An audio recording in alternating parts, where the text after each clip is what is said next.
Okay, this might be a little kind of bouncy, but we're going up to one of our repeater sites for the K7PP system.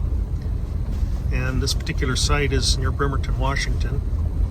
And we're going up Gold Mountain with Chris. And Chris is chatting with me on another frequency, but we still got about another 15 minutes to go before we get to the top. Well, this road has seen better days. Chris is up here ahead of me, and well, this road's turning into a real kidney buster. We're getting some elevation. We're about 1,000 feet elevation right now, and still a ways to go till we hit the top. You can see some of the towers here in the distance here.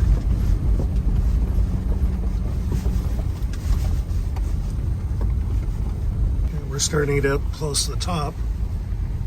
The road's pretty incredibly bad condition. And then we get all the way up to the top practically, and here's a little paved spot. Go figure.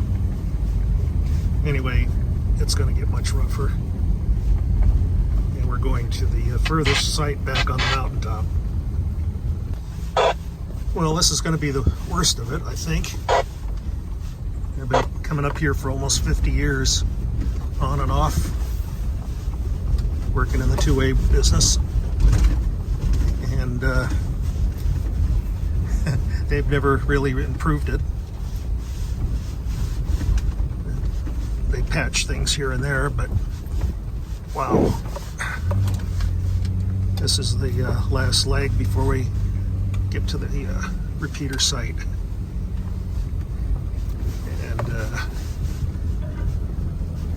I wish I could put both hands on the wheel and video at the same time, but we've arrived.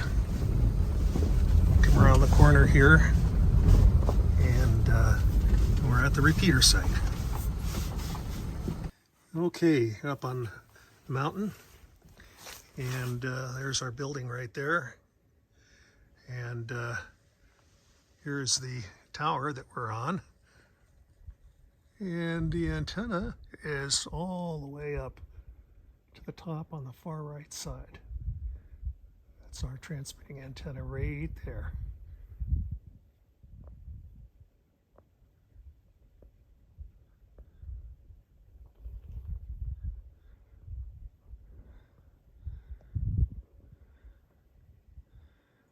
Okay, we're inside the building, and here's the Gold Mountain repeater. And starting from the bottom, 50 amp Astron power supply, 90 watt power amplifier, a homebrew exciter and link receiver, duplexer, site receiver, link transmitter to the controller, dual port circulator for community site filtering, and another duplexer, watt meter, and we go around the back here, and Motorola bandpass band reject duplexer, another bandpass band reject duplexer, and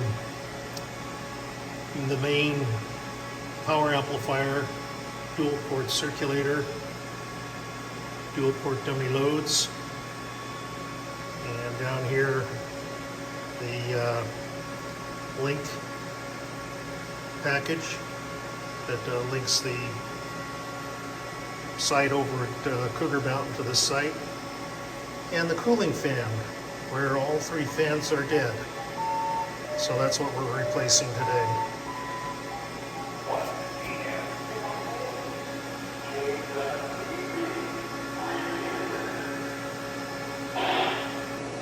Okay, So there's our new fan system. The other one was just totally shot.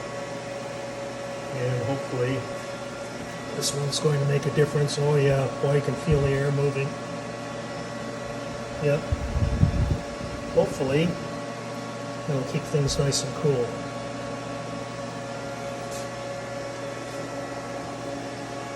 And we ended up having to remove our watt meter because we must have taken a lightning hit and it's frapped the meter. It's shot. But the test meter shows that we've got output, so we're good to go. Okay, so here's the fan we took out, and as you can see, it's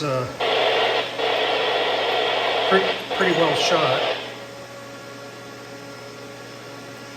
Oh yeah, pretty well shot. So anyway, hopefully the power amplifier will be a little bit cooler with that new one.